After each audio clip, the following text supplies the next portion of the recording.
Shout out to Beck Lover for hooking us up. Shout out to Beck. Beck is the man. Lover. Love you, Beck. Beck, the Albanian. Yes, yeah.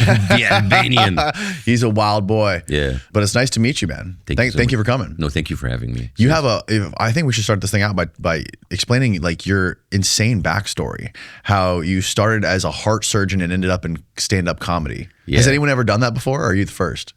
That particular trajectory, I think I'm the first. because I was a doctor, 20 years in medicine, 7 years studying, 13 years operating. And I hated every second of it. But you know why we go into medicine in the Middle East? Because you want to please your parents. Mm-hmm. Because, in the Middle East, you're allowed to be one of three things: a doctor, an engineer, or a disappointment. So I didn't want to disappoint my parents, so I went into medicine. And I was never happy. It was a line of work that I was never happy. And so I always wanted to have a vent, and I wanted to try things to kind of like get me out of that. So I would pick up crazy hobbies, like, for example, salsa. So as I was a doctor, I was actually a salsa teacher. I went into salsa. I came to Miami after I finished my medical school in 2001. Mm-hmm. And I came to Miami to learn Rueda de Casino. People who dance salsa who know what I'm talking about. This is the stuff that would people like dance in a circle and with swap partners. Yeah. And it's funny because that was 2001. My return ticket was 17th of September 2001. Oh, shit. But I ran out of money 2 days before 9/11. So I just booked a flight back and I went back home. And I remember like my mom waking me up because I was jet lagged, like, get up, see what's happening. And I go to see CNN and I see the two towers fall. And you're in Egypt. And I was in Egypt. So I said, oh my God, I was in Miami where allegedly people like got their training, the pilots. And then yeah. Allegedly. So this is, and then I went back to Egypt right before 9/11, and then I have a big salsa school. Mm-hmm. I was teaching people salsa while I was doing my medical training. So it was a little bit of a. It was a little bit weird, and then I continued with my medical school, specialized in heart surgery, and I passed my USMLE exams, my transfer exams to the United States of America, and I got accepted in a fellowship in Cleveland for, not Cleveland Clinic, it was the Rainbow Hospital, Children's Rainbow Hospital in Cleveland, and I got accepted in Pediatric Heart Surgery Fellowship. 2011, the Egyptian Revolution happens, and the media goes crazy. I describe it as the media was like in Fox News, but on steroids. It was, they were spreading all kind of fake news, all kind of like crazy conspiracy theories. So I do a couple of YouTube videos, they go viral, and then I get the offer to have my own TV show. And the same day that I'm signing the contract, the papers from Cleveland arrive, my H-1 visa papers, that now I'm ready to fly. And I have to make a choice, So on that day, I left medicine and I became a comedian. And because of that decision, many more patients are alive today. Wow. Yeah. Oh my God. So I go into like 3 years doing that show, and that show is insanely successful. 40 million people watching each episode. On YouTube? No, on television. Oh, on television. Yeah, 40 million people. 40 million people in Egypt alone. It was the biggest show in the Arab world. And then I got in trouble with all kind of governments, with the Muslim Brotherhood, the military. And then the Muslim Brotherhood, I was arrested, I was interrogated. I had like being interrogated for my jokes. And then the military had my shows canceled a couple of times. And then at a certain point, the pressure becomes too much, and I leave. I come to the United States. Now it's like the perfect fall from grace scenario. Like I was like on top of the world, and now I'm a nobody. I come into America, nobody cares. Nobody cares. No, and it's like, yeah, you're the guy from Egypt who did that, so who cares? And I went into a dark place for 2-3 years. I didn't know what I'm gonna do with myself. I started teaching myself stand-up comedy. in the beginning, I failed miserably. I suck, and I remember the disappointments that I see in the eyes of my fans who know me from Egypt, and then they come to my show, and of course, I'm still new in stand-up comedy in my second language. I'm like, I suck big time. And I see the disappointments, like, oh, Bassem, 6 months from now, he's going to be driving an Uber. And then I get better, and I get better. And during COVID, where everything was shut down, I continued to tour even in a comedy club that would have 6 people. And I would just like, I want to try to hone my craft. And I get better. And I start selling out little shows, then bigger shows, then bigger theaters. And I started to do like a European tour, an Australian tour. And then October 7th happened. I go to Piers Morgan. That video clip goes viral, and then now I have like a second wind, and this is the story basically. It's I cannot write this script if I had to. It's a wild script, bro. Is that Piers Morgan? That might be his #1 most viewed 23 million interview ever. Yeah, it's so insane. I know, and it's but it came to in the right time. Because it came when I was ready. Because I remember before going from that interview, I was, I was very frustrated. I said, like, why am I not like I'm better now? Why people are not coming? But I was selling like medium-sized theaters.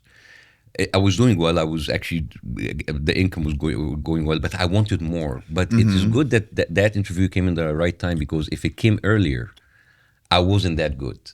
So it came when I was better at my craft. Right. So you had been primed up. Yeah. You had been primed up. And then you were on again later. Did Dershowitz actually sue you when he was starting? No, he was threatening to sue you? I think he's busy getting his massage with his underwear on from a Russian woman called Olga. At 50. I found it very interesting that he said, like, I got a massage from a 50-year-old woman named Olga.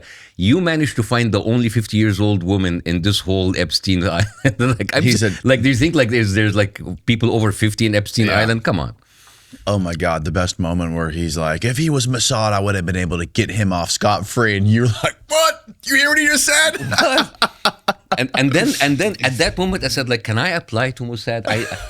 I need my health insurance. I need my health insurance. Like maybe working for Mossad is not that bad. I mean, like, do you have benefits? Yeah, I told you. I was listening to that Gad Saad interview yesterday, and then you know what they call Gad Saad? What do they call him? They call him Timu Bassem Youssef. That's fucked up. Yeah. And then I just heard this morning that he used to be a Mossad agent. Yeah, he brags about applying for Mossad or something, but I think even Mossad didn't get him because he's not good enough. Oh, he applied, but he didn't get in? Yeah, something like that. Or like he talked to... the story was crazy. But the fact is, like, someone like Gad Saad, he's being platformed and pushed by someone like Elon Musk. The whole... His books about, is like...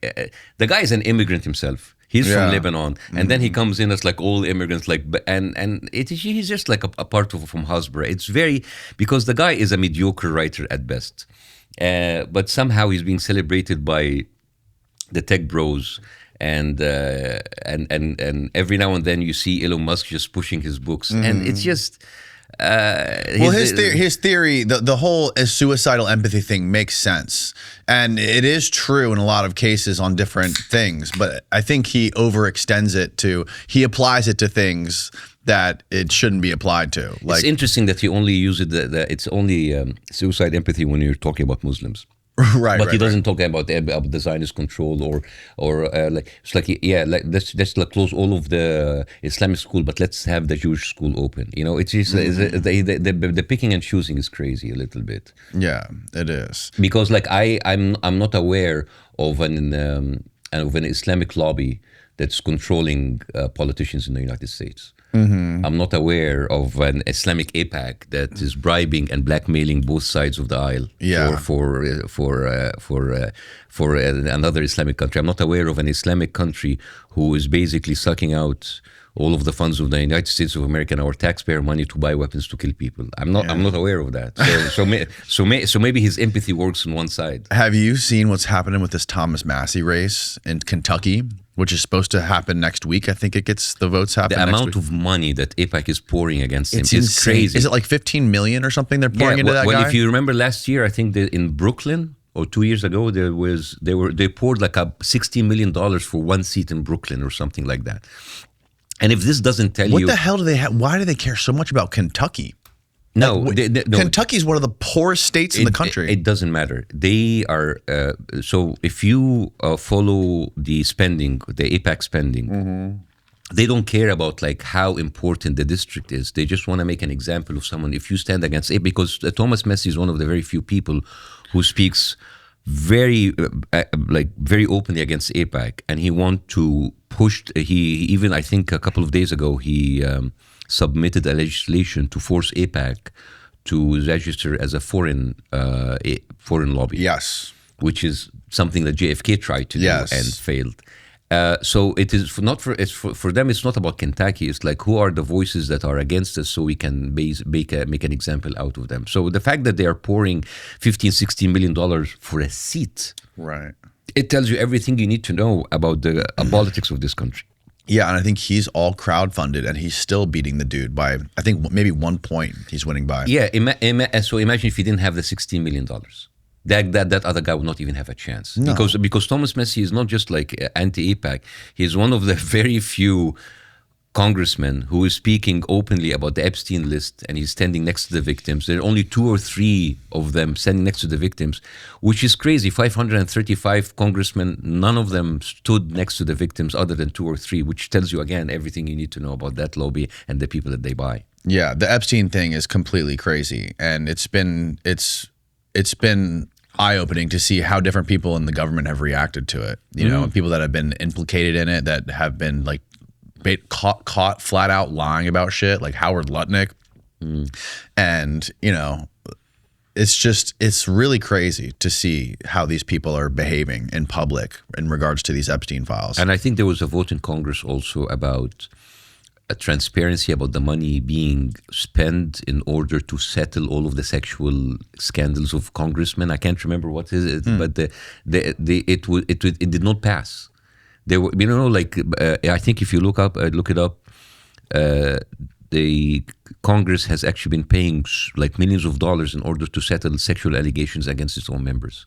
Oh, I didn't hear about that. Yeah, I think if you look it up, I think you can do that. Like, interesting. Yeah. Well, I think it's very odd that, well, maybe not odd, maybe it makes a lot of sense that they're finally releasing all these files now that it's been 5 years since he's died, and the statute of limitations is 5 years for most of the offenses of the people that were in the Epstein files. So now that the files are out, no one can be prosecuted, no one can be sent to prison or anything. But also, you see the way that they release it, they just like flooded the internet. They flooded the internet, and then suddenly normal citizens are playing detective. Right. I'm sorry, that's not my job.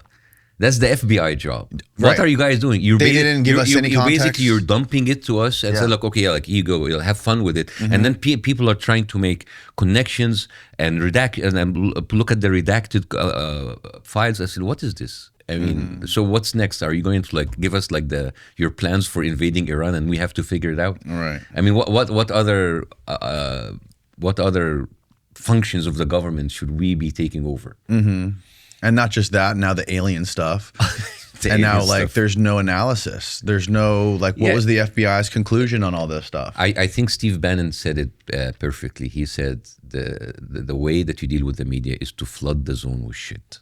Yeah. And they're flooding the zone with bullshit, distractions, and then people are, let's talk about the UFO, let's talk about whatever crazy tweet Trump will put out today on Truth Social and Truth Media or Truth Social, whatever.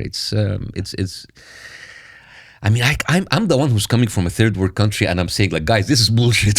Yeah. This is, like I'm just appalled about the level of inefficiency of their bullshit. New seasons means fresh starts. And with Ira Store's summer savings event running from May 27th through June 7th, it's the perfect time for you to upgrade your hair and skincare routine. Ira Store has been leading the way for red light therapy for over 2 decades. And this is the last chance for the bundle discount on 2 customer favorites, the Ira Store Elite and the Illumina Mask. The Ira Store Elite is clinically proven to help regrow hair using 300 lasers and 200 LEDs that send light therapy directly to your scalp. And the Ira Store Illumina is a dermatologist recommended face mask with double the power than most competitors. It targets fine lines, breakouts, and stimulates collagen and boosts blood flow. I've been using this Ira Store Elite helmet when I'm reading up on my guests or just chilling at the house with nothing to do.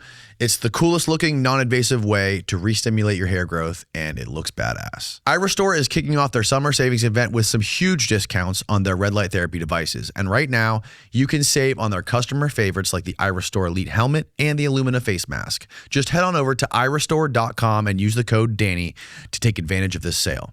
That's code DANNY at the letter IRESTORE.com.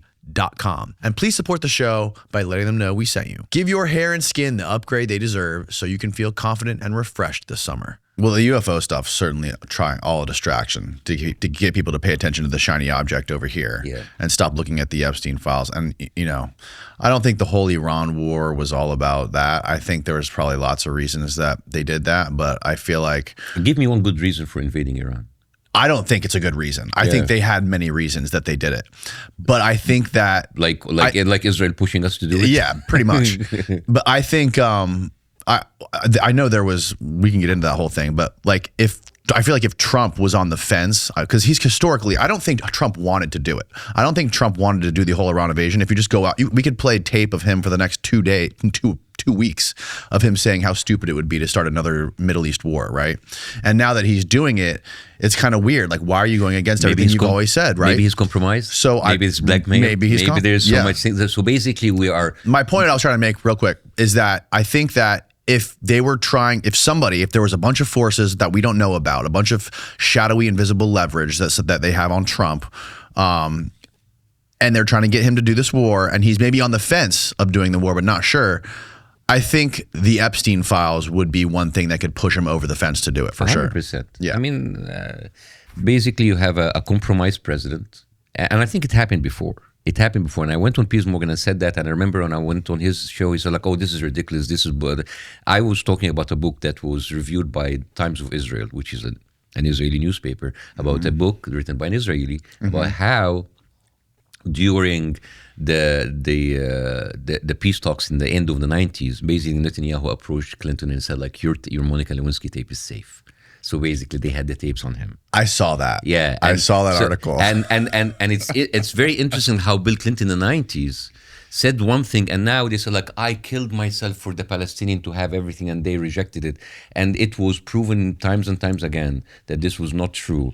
And basically he was pushed and blackmailed into doing so because of they released the tapes anyways. So basically you have a bunch of presidents US presidents being compromised by our greatest ally because of like what they have because they have sex tapes on them, which is crazy. Now America paid so far $29 billion, $30 billion into this war with Iran because our presidents cannot contain their especially with little kids.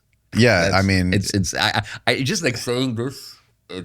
I was like, what is this? It's a very dystopian reality for me. It seems like the most logical conclusion, right? Like it's like the one thing no one wants you to jump to. You know, I mean, Trump was on tape when they're telling me, you are going to release the Epstein files. It's like, well, it's going to destroy a lot of people's lives, and they have basically because his friends is on it. Because his friends, yeah, and maybe he's on it too. So his life was one of the ones that's going to be destroyed. So instead of that, let's destroy the economy. Let's put the American military in another useless war that the only one who benefit from it is Israel. So, and apparently they still have like half the files to release, and you know.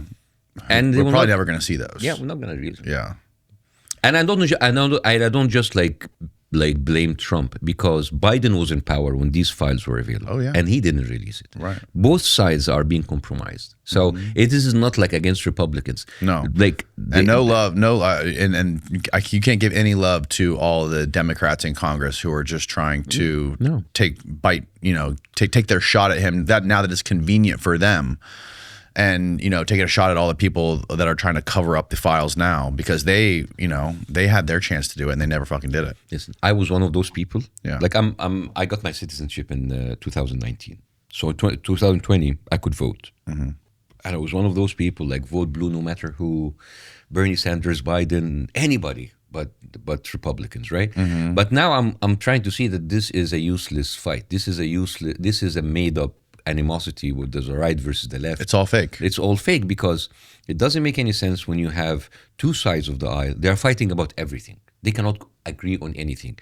Abortion, gay identity politics, immigration, building the wall, guns, foreign policy, healthcare. They are fighting each other tooth and nail about a single item except Israel. It's 100%, always. So it tells you like, this is fake. This is just like two people giving us this is like WWE. This is a political WWE, and there's like one master who's controlling them. And then when it comes to let's send Israel $30 billion of weapon, they all sign. It is crazy. And it's in the Senate, it's even crazier than the Congress. In the Senate, every single pro-Israel legislation is being approved by 99 to 1 or 100 to 0, which is crazy. Like the voting rate, and that one is most probably is Ron Paul. Seriously, look at it. It's like 99 senators. They agree for everything that is related to Israel. It doesn't make any sense. So as a newly American citizen, I wonder if our infrastructure is falling apart, if our healthcare is falling apart, if everything in this country is not running as it should be, and in the same time, our greatest ally is having free healthcare, free education. They have almost like very, very affordable housing with our money. It's like, am I working for those people? Am I sending my money to this? So maybe we should have all immigrated to Tel Aviv then. Yeah. I think what's happening with, and I'm sure you're aware of this stuff, there's lots of people who have gone and explained their theories on it. But everything that Netanyahu and the government there has been doing since October 7th has been the worst. They've made all the worst decisions in regards to like PR and public opinion. And doing it Netanyahu's a lot of things. He's certainly not a retard. He knows what the fuck he's doing, and he's going in front of a camera talking about like, what do we do, class? We buy TikTok, blah, blah, blah, blah. He knows like what he's doing is going to rile up people against Jewish people and against Israel. And it feels very much like it's on purpose. It's 100% because they hide behind the Jewish identity. Yeah. While a lot of Jewish people say, not in my name. Yes. Israel doesn't represent me. We're not Zionists. Yes. But they would push so hard on making this about Jewish people. So ultimately, people will hate Jews. It's like, imagine if, for example... And when you get somebody like Dan Bilzerian, I feel like that's how they win. I feel like that's what they want. Well, actually, I have to say, I am now on the side of Dan Bilzerian. I'm seriously, because if you have Dan Bilzerian and you have Randy Fine, who would you choose? I would choose Dan Bilzerian every single day. Because if you have Dan Bilzerian saying whatever he said, but you have Randy Fine who's talking about dogs are better than Muslims, let the blood flow, kill all Arabs, let us nuke Gaza, and he gets away with it. Dan Bilzerian is an influencer on Instagram. Right. Randy Fine is a sitting congressman with actual power who actually have the power to send your money to Israel. Right. So I would choose Dan Bilzerian every single day. Right. But do you not see how that's how Israel wins? Like, that's what they want. They want people to become extremists like that, and they want to use that as a pretext to clamp down more control. You what do you call it? You sow what you reap what you sow. Yeah, but don't you think that's part of the strategy? Maybe it is, and they're doing that because the more people get, the more hate there is, the more victimization that they can claim.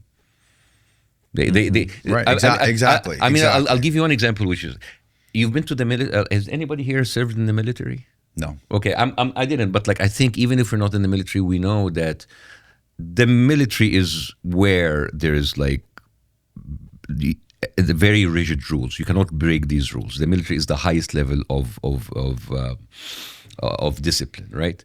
Now, if you have Israeli soldier going with their mobiles, filming everything that they do, like how they wear the women lingerie, how they're like humiliating people, they're like, and how they're like blowing things up, and if you are in the American military, you will not be allowed to post any of this unless it is being approved by your leadership, right? So the fact that you go in and you do all of these provocative videos to show how you are killing little children, how you're wearing women lingerie, this has to be approved or allowed. And how you're sodomizing somebody behind a shield. Yeah. And they want to do that in order to sow more hate against Israel, and then by proxy other Jewish people. And then they go into this cycle, oh, they hate us, anti-Semitism, more hate, more money. Yes. So you see how the cycle goes in? Yeah. Yeah. What do you make of the whole, are you familiar with the whole Pax Judaica idea? Yeah. What do you think of that? So they want to sow worldwide anti-Semitism to get the whole diaspora to return to Israel. Well, so far it is considered as a conspiracy theory. Yes, and, it is. And I have but to say, it's a conspiracy theory that makes sense. But so far the conspiracy theories have been right.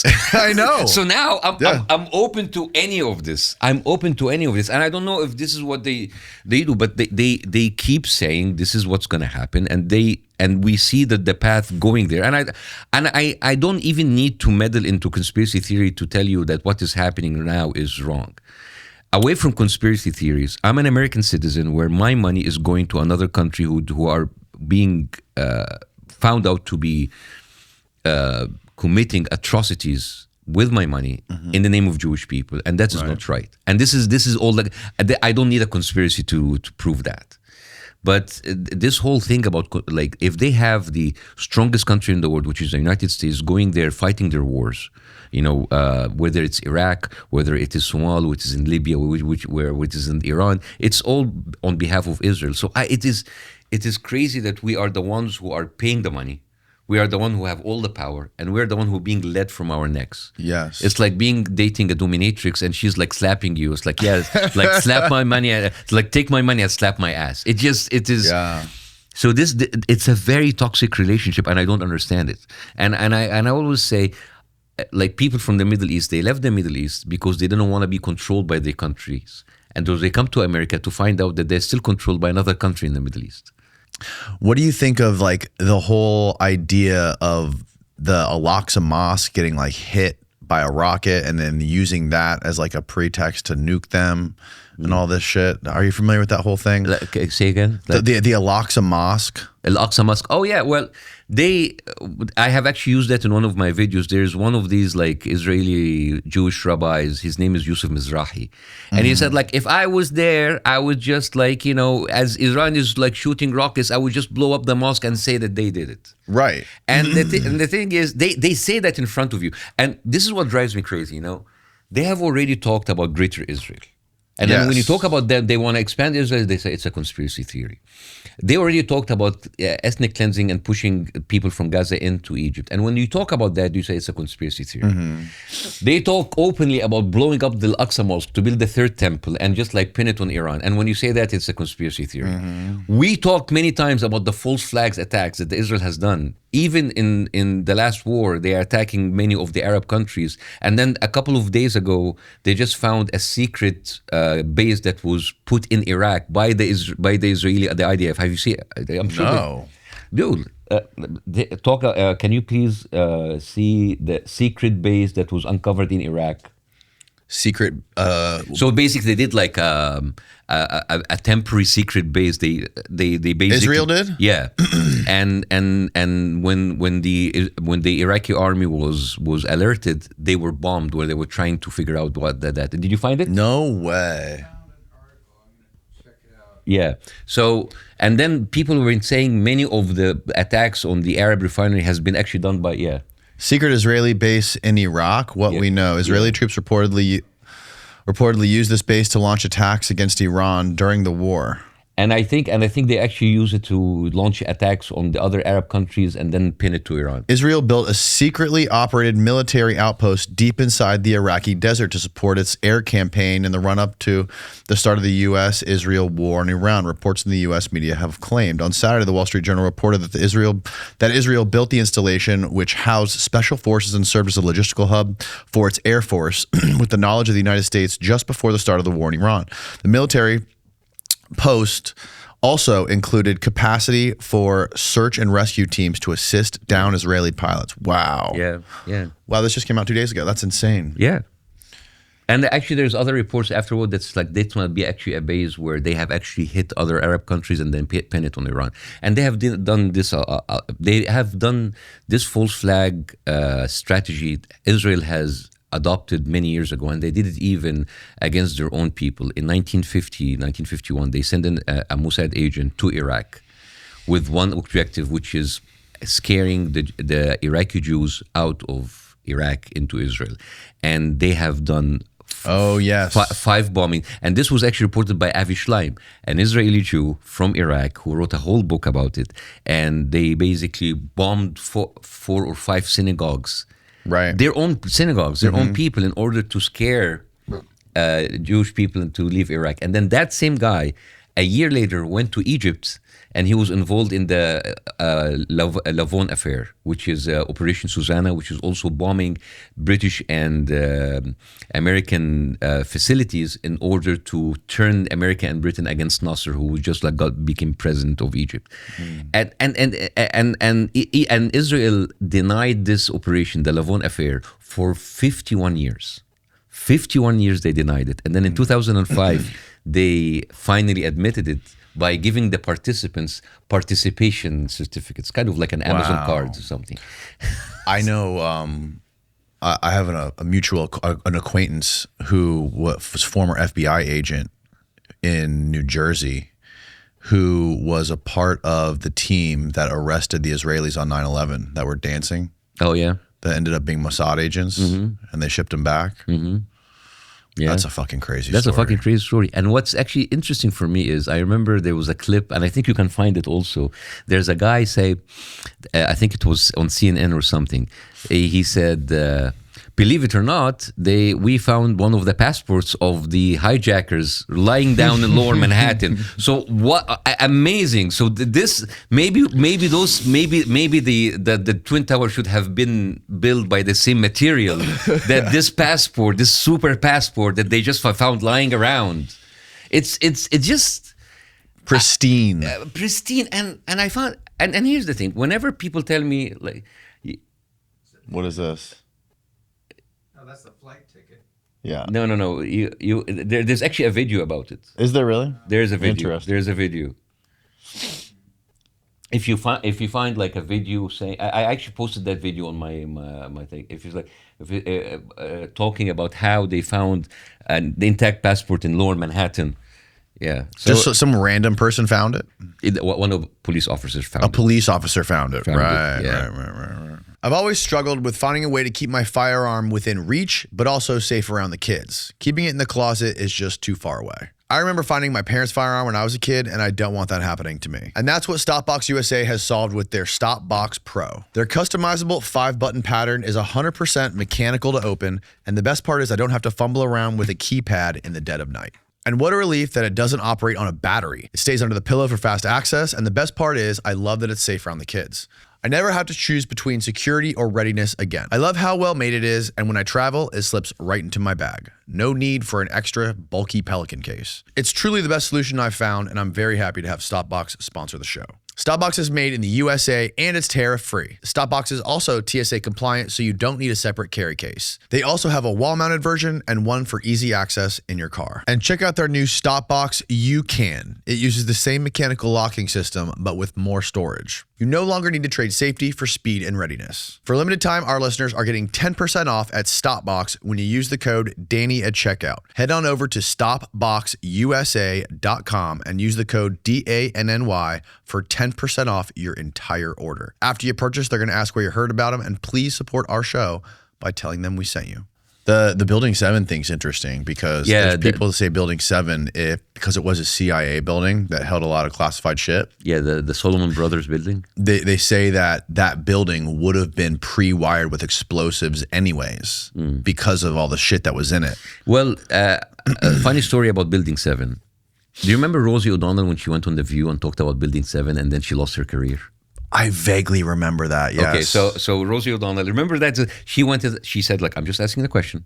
There were 2 planes and 3 buildings went down. What happened to building number 7? Right. What happened to building number 7? Right. And then just because she asked the question, her career was destroyed. Can you find that clip? Yeah. See if that's on YouTube. And then they were like, I'm just like, with people asking questions, how can you just like lose your career for just asking a question? And the Building 7, here it is. What year was this? Oh my God, 2007. Yeah. All right, hit it.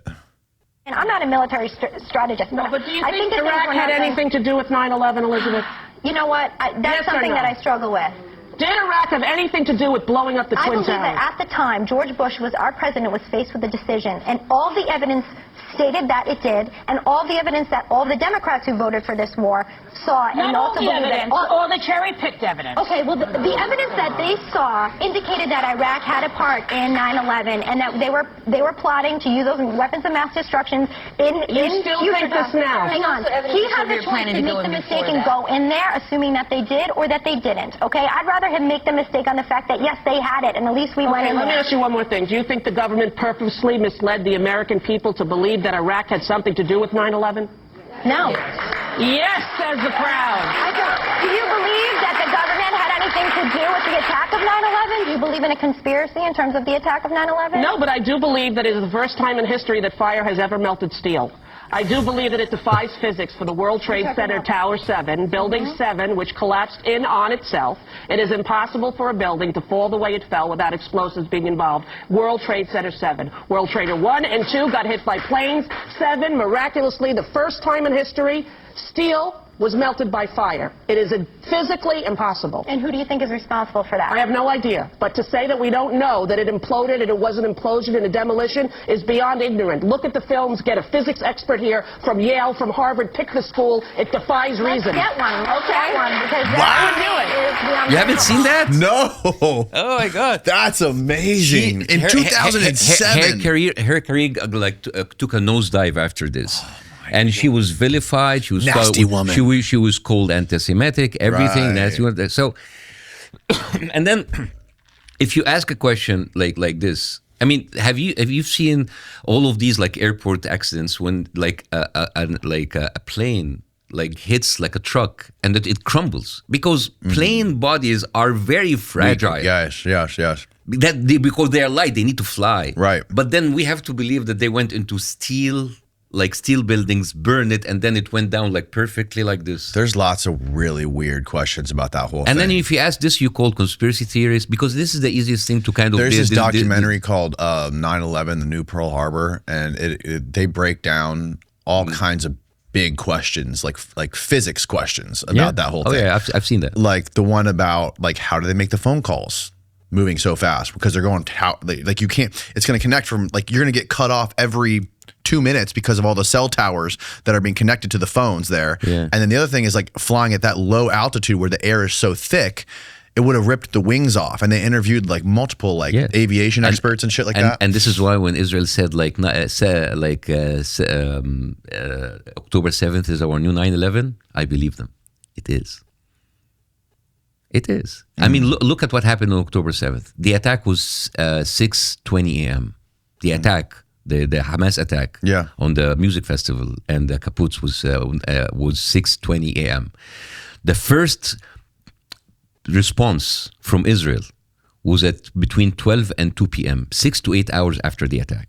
You know how big is Israel? Israel is as big as New Jersey, right? Right. So we like a helicopter will get like from the north to the south in Israel in 15 minutes, and yet the first response ever was 6 to 8 hours. Nobody talks about this, and I actually talked about Charlie Kirk talked about this on. I talked about when I went to Piers Morgan, that interview that went viral. I asked that question. On that and that, but people don't remember because there are so many other stuff on that interview. But I asked that question in 18th of October 2023, 11 days after October 7th, I said, if I'm an Israeli father and my kid killed in October 7th, I need to understand why did the government took 8 hours to respond. And then there was videos popping up all over about IDF soldiers said that we were told to stand down. We were told not to go to our post on that day. We were told that. Dude, find it out. There's videos of IDF soldiers saying that? Yeah, in front of the Knesset. In front of the Knesset saying like we were told. You will find it. You will find it. They're speaking in Hebrew, but they have English subtitles. That's freaking nuts, dude. And then, and you know what's crazy? I am taking all of my information from Israeli media. The American media is not reporting that. The Israeli media to talk openly about the Hannibal Directive, which meaning they were. Do you know about the Hannibal Directive? No. Okay, I need to educate you, man. You need to educate me. That's what you're here for, brother. So the Hannibal Directive I'm sorry, I didn't mean to be condescending or to say No. I agree with you. You need to educate me. No. So the Hannibal Directive is basically a protocol where if there's a hostage situation, the Israeli forces kill everybody, including the hostages, so they don't have to negotiate with them.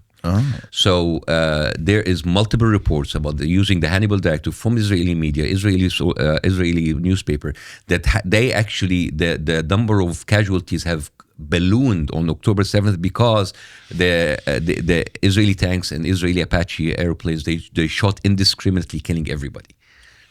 So now you have two homeworks. You need to get that video from the Israelis talking about in front of the Knesset, and you have multiple articles about Hannibal Directive. Talking about what? The Hannibal Directive. The Hannibal Directive. Yeah. The other crazy thing is that whole story about those IDF soldiers that were sodomizing that man behind those shields. Yeah. And they like went in front of a court or something, and they basically let them off. Not just that. The Israeli citizens went out and they made a whole demonstration defending the rapists.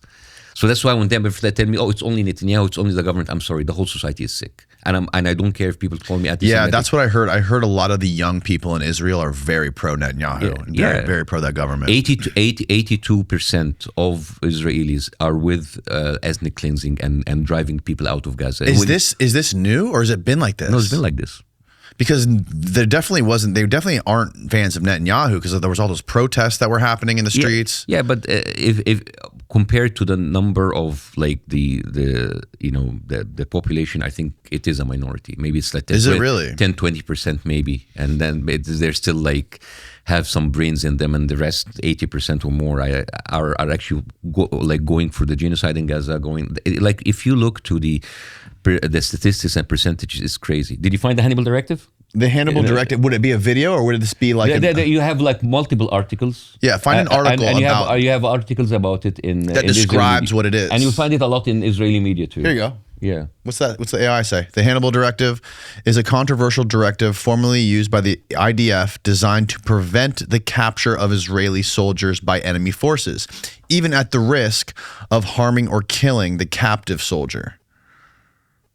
Wow. Yeah, hearts. So this is... So in October 7th, 2023, investigations by Haaretz and UN investigators found that the IDF ordered a version of the Hannibal Directive during the Hamas-led attack, aiming to prevent vehicles from returning to Gaza with captives, which likely resulted in the deaths of both Israeli soldiers and civilians. God damn, dude. No, but... What's that? IDF officially revoked the directive in 2016. Yeah, officially, but it doesn't mean that they continue doing it. Right, officially, right. It's so crazy, man. It's hard to get a real grasp on all this shit sitting here in Florida. These are the soldiers that... show me videos of the IDF. So you're asking Perplexity to show you videos of the IDF soldiers talking about standing down. It's just giving you multiple videos. Yeah. A bunch of Instagram videos, Facebook videos. And all of these videos were like IDF soldiers in front of the Knesset talking about how they were told to stand down, not to report to their posts. Wow. Can you hold the thought, because Yeah. I want to actually Yes. say something, and maybe in the edit I can talk freely. Yeah, of course. Maybe in the edit you can actually include it when we talked about Gad Saad, about like suicidal empathy, because I find it very interesting when he talks about suicidal empathy, but he never talks about all of the Jewish community in New Jersey who basically go there and take over a whole town, and they drain down the public spending of schools, buying up schools, turning them into religious schools. They use the government programs to support Jewish families of 5 or 6 or 7 kids. And he doesn't talk about that. He talks about Indian immigrants, he talked about Arab Indians, he talked about Muslim immigrants, but he never talks about the Jewish communities in New Jersey basically draining the public spending, and they live as a burden on the government spending to support they don't work, they just study the Torah, and they just sit there, and then they take the money from the government. So I don't know. This is all. How is this all subsidized? Through basically there's government like programs, and they abuse these government programs. I see. So he doesn't talk about that. He picks and choose. He picks and chooses. But he talk about the Somalis, talk about the Indians, and there's a reporter called Tyler Oliveira. He did like an expose about this. He first went about like Indians in Toronto, Muslims, Somalis in Minnesota, and he was applauded by all of those people. And once he talked about the Jewish community who do the same exact thing, that you have one county who's taking more than 50% of the government spending of all of the states, and they are intentionally, they took over the city council. They are defunding the public schools, and they already bought 2 or 3 schools, turning them into Jewish schools. But he never talks about that. So that's I'm fine with suicidal empathy, but why don't you spread it and talk about all the communities? Right, totally. Because you know what? If there was a Muslim community doing that, I would be 100% against it. And didn't Tyler Oliveira get like kicked off Patreon or something? Yes, for that? because of that. So Indians in Toronto, no problem. Bangladesh in Portugal, no problem. Yeah. Somalis in Minnesota, no problem. Oh, Jewish people in New Jersey? Oh no, you get kicked out of Patreon. So it tells you a lot about the picking and choosing and the cherry picking of the suicide empathy of that guy. You know. Yeah, but like going back to what I was saying before, so like, that's kind of like the edit, so you can put it down, because like it'll be in there. We don't edit shit. Oh, okay. It's fine. It's okay. We can be no, because I don't want it to be as if I remember. If you want to edit, it's fine. It's fine. It's up to you, sir. It's fine. We're all over the place all the time.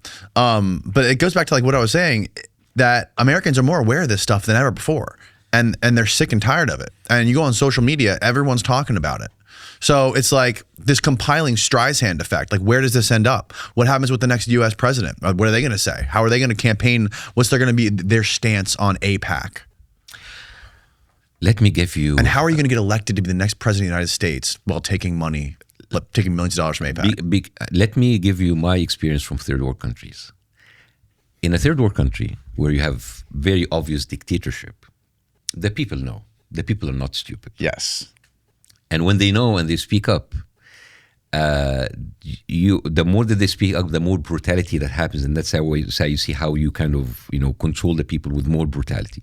In America, for a very long time, people have been ruled by bread and circus. You have entertainment, you have sports, you have all kind of like Brave New World kind of mentality. So give the people bread and circus and control them. At a certain point, the bread and circus is not enough, so people will start to wake up. Then, so what you're seeing now is how you shut people down by a call of anti-Semitic. You're not patriotic. You're not American enough. You hate Jews. All of these people to shut people up. If people continue to talk, I think you're going to see more surveillance, more brutality. Yes. And because now the bread and circus is not enough. America has been doing like the third world countries haven't been doing this because we don't have enough resources to offer bread and circus. But now America is richer, so they are using that distraction. At a certain point, the distraction will not be enough, and now you're going to see more brutality, more surveillance, and we've already seen more that. Lockdown. You see more people are. I think the turning point that I've ever seen is what that happens in American University, in Columbia University, in UCLA. You see how they brutally beat those students in those. I didn't see the videos. You haven't seen? I'm not tapped in, man. Okay. I'm kind of like out in outer space. Do you remember last year, Columbia University? Like there were like a lot of student protests? Yes. Okay. Yes. Those protests were crushed were crushed the same way that we see protests are crushed in the third world country. We've Really? seen people like special forces coming and beating the shit out of those students. They were doxxed, they were suspended, they lost their career. And this was a message. It was like, if you go so far, this is what we can do to you. So this is like a warning to you. So this has already happened. So you see, in UCLA, they even have, they went in, they beat the shit out of the encampment, they destroyed their lives. So it is a message for everybody. It's like, if you're too loud, this is how we're gonna get you. So this is basically an introduction. If we can do that to university students, we can do that to the rest of the society. So it's not like people are not waking up. They are waking up, but they're being beaten into submission. Yeah, because the difference between And Americans are not used to that. They're like what the hell? What, well, we're used to being convinced that we live in an open and free society, and we're not living in some sort of totalitarian hellhole like in the Middle East, right? Now The difference is they're aware of it. There's no hiding it. In China, you know what it is. Yeah. Here, we have this illusion of being this free, open, flourishing democracy. You know why? Because the media for so long have made it as if it is a media that's not afraid of the president, not afraid of like pointing at the fingers to the president, to the election. But now you understand that the president is not really the person in power. You know that you know who's in power when you have a problem criticizing them. This is how we know you're in power. So basically, it's the same thing in a third world country. You can criticize the prime minister, but not the president. You can criticize the president, but not the army. So this is where your red lines is. Here, the red lines is like it's not really a Trump. Everybody say whatever they want. So it's like, oh, if we can criticize the president, we are a free country. But it just means that he's not the one who's in control. Yes. But we can also criticize. I mean, we can criticize pretty much anything. More people are criticizing Israel than I've ever seen in my life. And more people are getting punished and getting hurt because of criticizing Israel. They're losing their career. They're putting in a blacklist. They're being called. I'm performing in Royal Albert Hall in London, and already there's a whole campaign on Twitter that started yesterday wanted to cancel my show. Really? I already sold 90% of the show in the Royal Albert Hall to like 1 month out, and they already want to cancel my show there. So it's a different way of censorship. It's not a censorship where somebody would come knock on your door, take you away, which started to happen a little bit. What do you got, Steve? Yeah, Susan Sarandon dropped by talent agency. Kathy Bordam reported being dropped from projects. Mark Ruffalo forced. So people that are people that are part of the sort of like Hollywood establishment, or like they answer to big companies. Right. They're like independent people are more, I feel like most people aren't paying attention to that mainstream shit anymore. Most people are kind of paying attention to the independent journalists and the podcasts and that kind of stuff. But as long as the megaphones are still with the mainstream media, ABC, NBC, Fox News, and they are the ones basically who are not talking about any of this. Right. Exactly. Exactly. You will. So I'll give you an example. I'm sorry I'm jumping around. No, that's fine. I'll give you. Do you know remember the sting operation that happened in Nevada in Las Vegas last year? Yes. Where the Israeli security officer, cybersecurity was for. This guy was caught red-handed in a sting operation where he was soliciting a minor. He gets deported the next day. Not deported. He flees the next day to Israel. He doesn't stand court. And then I went into AI and asked him, has this been reported by any major news media? And he said no. Not ABC, not Fox, not MNBC, nothing. No one covered it. And it was covered only by independent podcasts. So Tucker Carlson was one of the I remember he covered it first. That's where I saw it first, at least. So basically, when you have a media that is completely complicit with this, what can tell you about the media? So I have a saying about this. It's like, you make fun of our countries for having state-run media. Here you're having state-run media, but it's just for the state of Israel. It's just a different state. Yeah, and what just recently happened? They're trying to do something with Tucker Carlson and Nick Fuentes. They're trying to. I think Carlson was being called by the Trump administration as a potential domestic terrorist. Domestic terrorist, yes, him and Nick Fuentes. I'm the Arab, and they're culturally appropriating this my guy accusations. I am the Arab here, and I don't get that accusation. I am very mad. They're culture appropriating my accusations now. This is the stuff that I should be called. What the hell? You beat him. It's just Tucker Carlson gets it because he's a white guy. What the hell, man? What the hell? Well, I think it's because he had the biggest. He moved the most, right? He went from being the headliner at the Republican National Convention to being one of the top people in the media who speaks out on the shit that Israel's doing. Which tells you a lot. You've been on this beat for a lot longer than he has. Yeah, but then he gets all the glory because he gets all the glory, right? What the hell, man? Because he did a turn. I should get you my own beat him on podcast. the anti-Semite list, though, right? You were what, number 3? No, but here's the thing. There's this is so much fun to talk about. So, in 2024, I was the anti-Semite of the month. Okay. According to stopantisemitism.org. Okay. I was the anti-Semite of the month of August. Like Playboy, I was Playmate of the month of August. and then 2024, I was even nominated to be anti-Semite of the year, but then Candace Owens got it. Like fucking DEI, man. They had to give it to a black woman. Right. And then 2025, they give it to Tucker Carlson. Right. But recently, I was one of the top 10 according to an Israeli ministry called the Ministry of Diaspora and Combating Anti-Semitism. So at least I've got the official acknowledgement by the Israeli government. So eat that, Tucker Carlson. And then Balzarian was number 1. Greta Thunberg was number 2. I was number 3, which tells you that this is a very diverse list. Yes. Like a white dude, an autistic child, and an Arab. So I like how they're very inclusive. You can't write a better script, man. It's just like it's very they took one of the most serious accusations, anti-Semitism. Anti-Semitism it's a serious accusation, and then they're just like they made it a laughing stock. Yeah.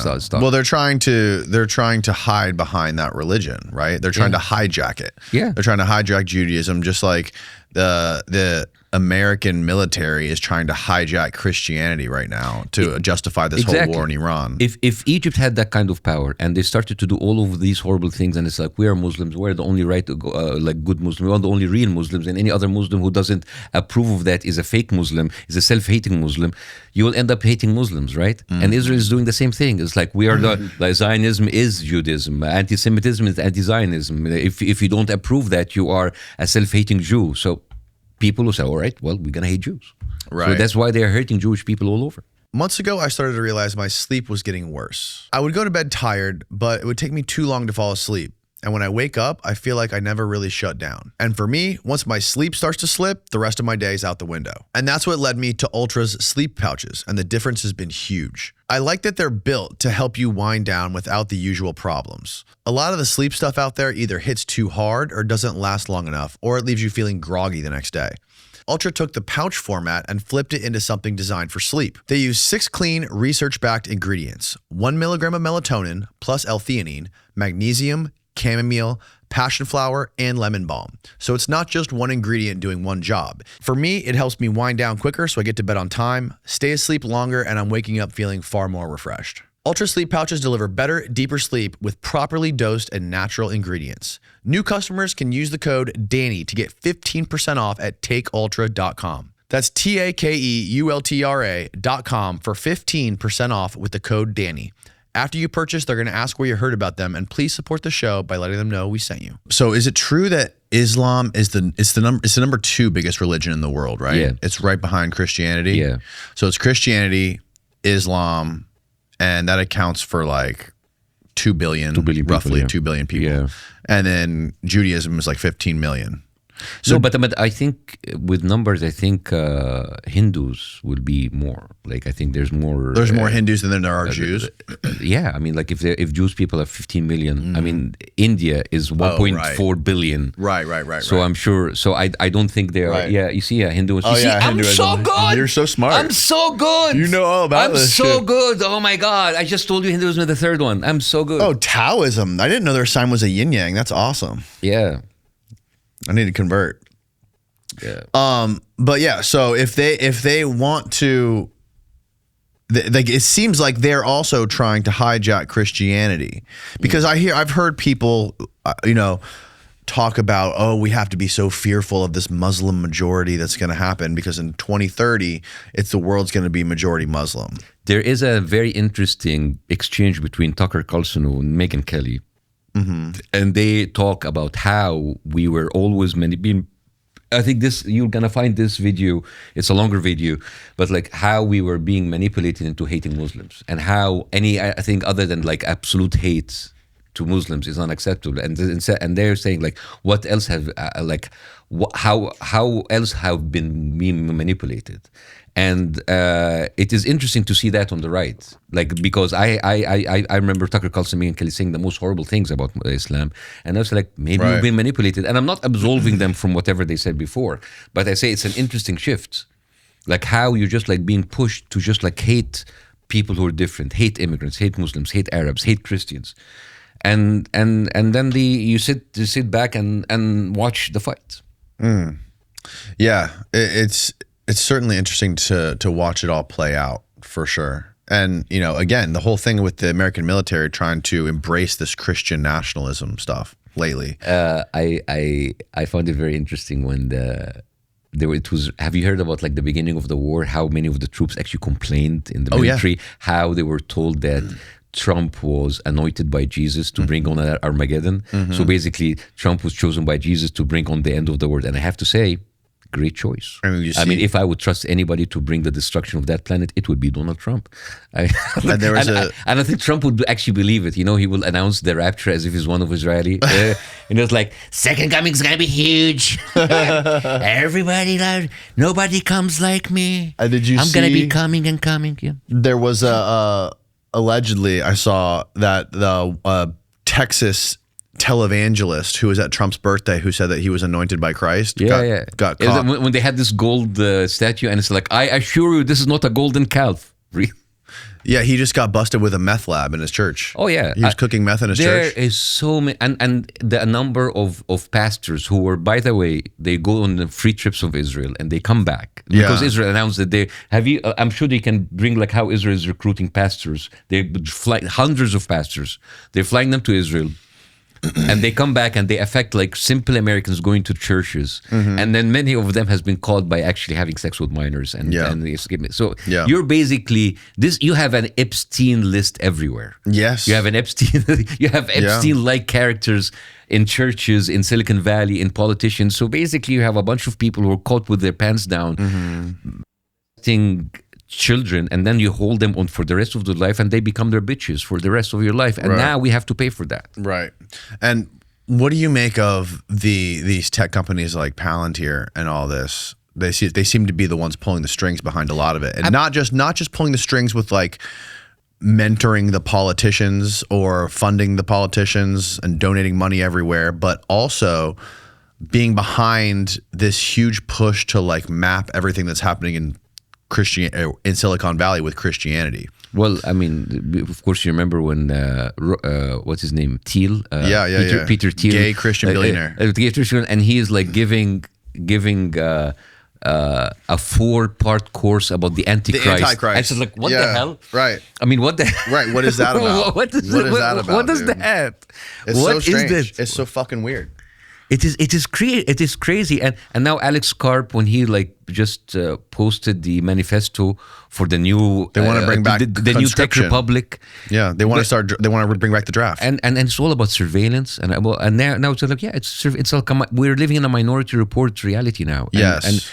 And where surveillance will gonna be the norm. So again, you cannot just like do all of that and say like, oh, we still live in a free country. I mean, we're still relatively free, but with the way things are progressing, it is very scary.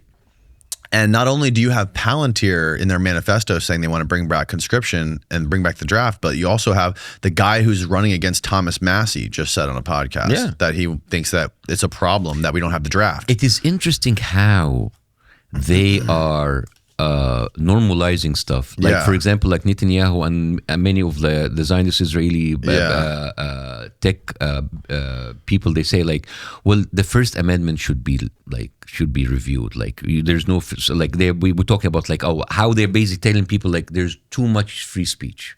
There's too much freedom on the. It's like we could never think that there's someone who will actually come and tell us, guys, you're having too much freedom. I think we need to trim this up a little bit. Yeah, there's too much. You need to lose your love handles a little bit. You need to lose. You have an extra weight of freedom that you need to lose. You need to go on a freedom diet. Yeah, a lot of people are very unhappy about the Netflix roast.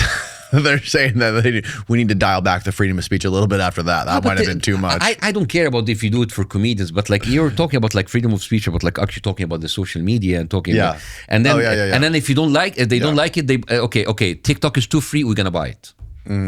Now Larry Ellison buys TikTok. How is like one person is allowed? Well, by the way, he's one of the biggest donors of the IDF.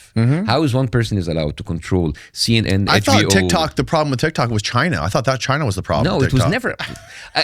That's what they were telling us. Okay. I remember this conversation. You said like, well, TikTok is a Chinese platform. Dude, you manufacture every single iPhone in China. Yeah. And now you're worried about TikTok. So it was never about China. It was basically about this because TikTok was the only non-American, unregulated platform where people knew what was happening in Palestine and Gaza through TikTok. So we're gonna buy it. And and then it's like, the only difference is that in the Middle East, your freedom is taken away by the government. Here, your freedom is taken away by corporations, and this corporation work for a foreign government. So by proxy, they basically here you're saying you're taken away by corporations. And this corporation work very closely to the Israeli government. They all of them openly support Israel. So it is just making me feel as if I am a stranger in my own country. It's crazy, man. Do you ever go back to Egypt? Not yet. It's been 12 years, but my relationship. It's been 12 years. Yeah, I left 2014. And you still have family there? My brother. Your brother? Yeah.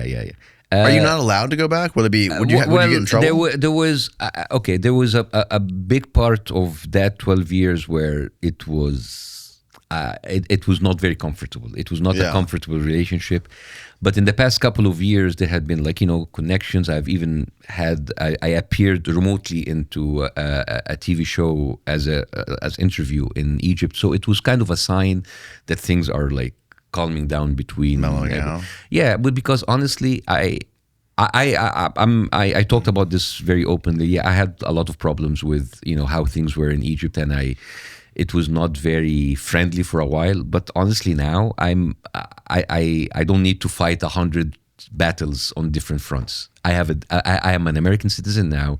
I have a big problem about me as an American having my money going out to support a genocidal criminal country. This is my big fight right now. Right. And I have to say, like, with all of the stuff that I said about Egypt, what I'm seeing here is much crazier now. So I think we are kind of like buried the hatchet somehow. And maybe next year I'm gonna visit. So what do you make of talking about like the funding and all that of Israel? Didn't Netanyahu just say he wants to like wean off the funding? He wants to stop all the foreign aid Good. from So how about giving us the money, giving more money back? How about that? How about that? He said it's going to be a 10-year taper. Like wean off it in 10 years. So that we're not going to go cold turkey. This doesn't mean anything because the aid that we give to Israel, which is $4.2 billion, is a fraction of the money that we actually give them. Because only in the past 2 years, America gave Israel $30 billion, only in 2 years, for all of the weapons that they're using now since October 7th. So this $4 billion is nothing. Is really nothing because there's other ways where Israel is taking away our money. There's money outside of the aid. There is direct military aid. There's the amount of money being donated in evangelical Christian churches. Yeah. As a matter of fact, I think I read somewhere, you can actually use Perplexity for this. The non-governmental donation to Israel is more than $4 billion. Yeah. And you're talking about like poor people in the South, just rich, giving their money to the pastor, and then they just like ship it to Israel. All of these Christian churches, they are supporting Aliyah, which is the right of return. Like making Aliyah is for the Jewish people to come to Israel, and they're supporting and funding these trips with the donation money. Right. Which is crazy. So the fact that like, we're gonna wean off after 10 years, like, what do you mean? You already like sucked us dry, and then it's like, okay, it's enough. There's no more money to give them, basically. And you also have like like what you were saying, all these billionaires, these Jewish billionaires that are just sending tons of money over there, and also trying to influence media. Like the whole Charlie Kirk story was insane. Yeah. How all of those Jewish billionaires were trying to like influence the way he thought, influence. I would say Jewish Zionists, because like I want to be very specific. Because like, you know, I have a lot of Jewish friends who are completely against Israel, and as do I. And you know, so sometimes and that's the problem when you're talking, and you have to kind of tiptoe around the subject, because yes, we don't mean like all Jews. We mean the Zionists who are basically, who happen to be Jewish, because there's also a lot of Christian Zionists who are actually even more dangerous. Yeah, like totally. like Ted Cruz and like Huckabee and all of those people. They are Christian and they're Zionists, and they and together they are taking our resources. They are the amount of money that Silicon Valley sends to Israel, the amount of money of the Zionist control of Silicon Valley, it is insane. And I have Arab friends in Silicon Valley, and they are complaining about the absolute monopoly in Silicon Valley and all of these countries work on the behalf of Israel. It is just insane. Do you think that with everything that's happening right now, with all this crazy shit hitting the fan, like with the Epstein files, with this war, where especially with the Epstein files, it feels like it's made everyone aware that this is just a house of cards and the politicians are really not in control and they're just kind of lining their pockets. Do you ever think about like the possibility of what happened in Egypt in 2011 happening here? What do you mean? Oh, you mean the revolution? Like the revolution. I don't think so, because the American society is freer, but also the American authority is much stronger.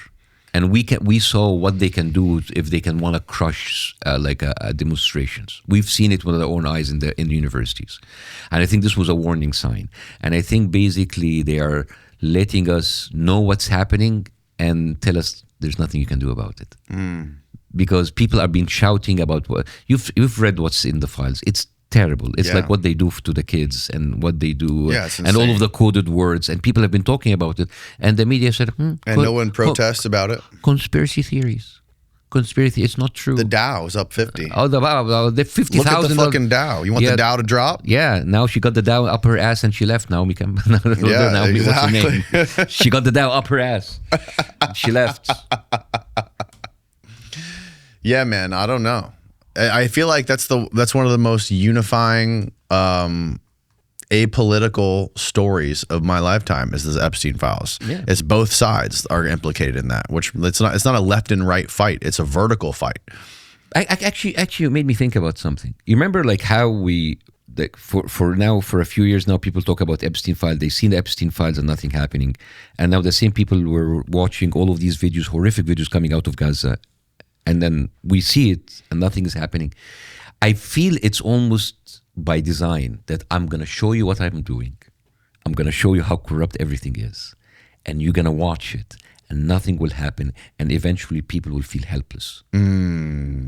Because right now, like if you talk to my friends, like a huge number of them are just like they lost hope. It's like if we are seeing a genocide, we're overwhelmed with shit. If you're seeing like all of that in front of your eyes and nothing happening, it's like what's the fucking use? They became, and I think this is their strategy, because if you lengthen the period where there is no action, people will either lose hope or become more radicalized or become. And then at the end of the day, you're left with a few people, and then it's easy to call them conspiracy theorists. They're radical. They're problematic. You know, because nothing is happening. They're just like they're basically like sticking out their tongues, like we have it. Here's like the kids. Here are the kids being killed in front of your camera. Here being and then there's nothing you can do about it. Yeah. Didn't you say you have family who live in or lived in Gaza? My wife's family. My wife is half Palestinian from her father's side, so and half of this family is gone, and the other half fled to Egypt. Oh, they're back in Egypt now. Yeah. And we don't know what is happening now in Gaza. Like, what do you are you? I know the killing in Gaza never stopped since the ceasefire in Gaza. More than 3,000 people have been killed. 3,000 in Gaza. Are there still people there right now? Yeah, and they're basically pushing the line over them.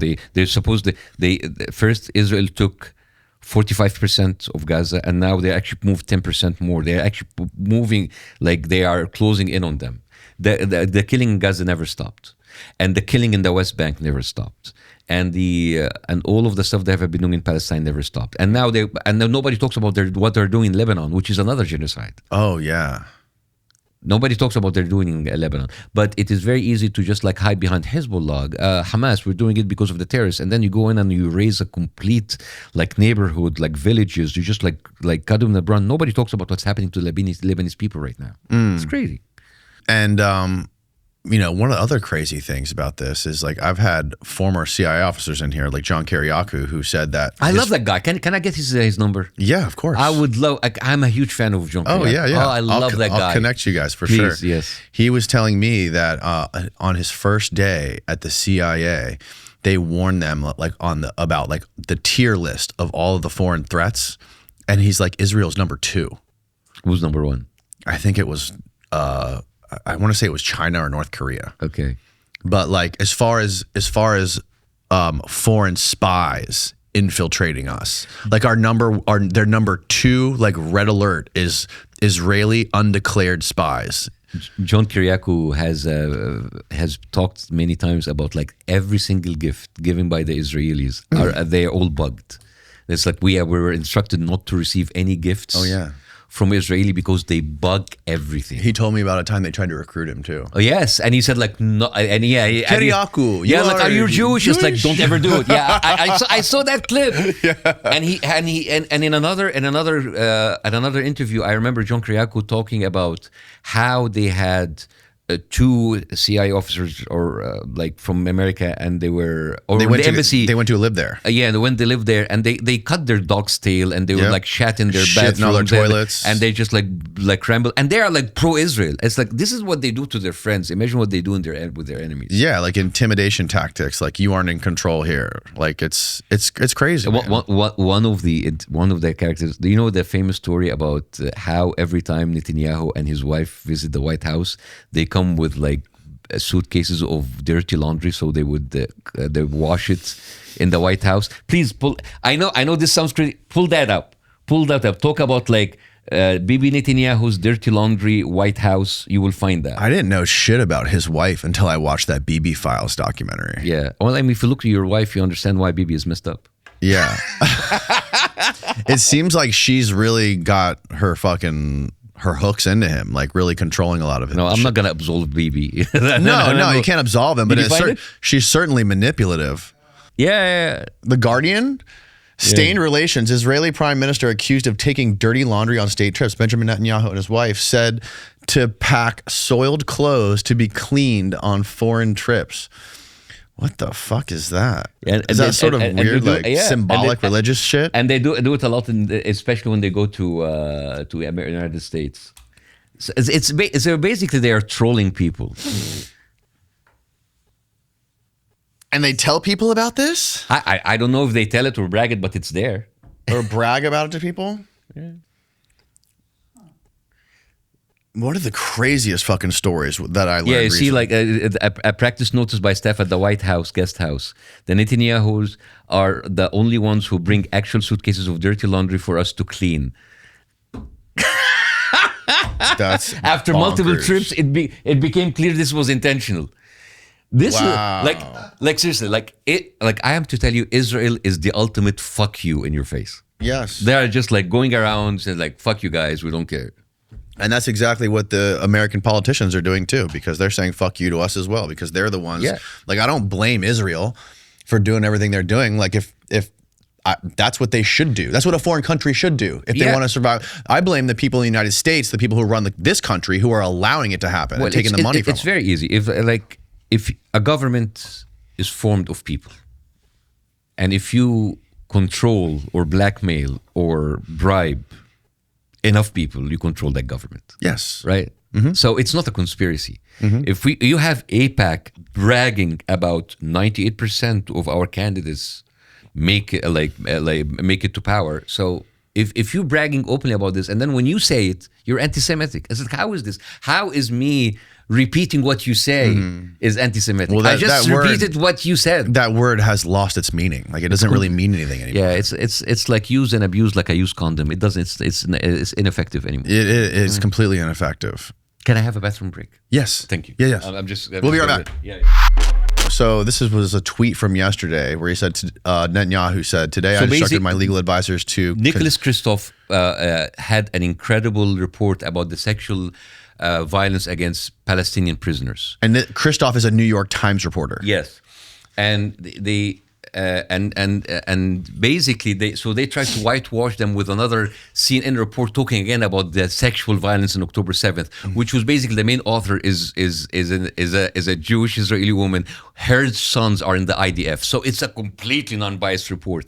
And then Nicholas Kristof, he talks about like the systematic sexual abuse and sodomization of Israeli of Palestinian prisoners in the Israeli prisons, including using dogs to fucking rape them. Right.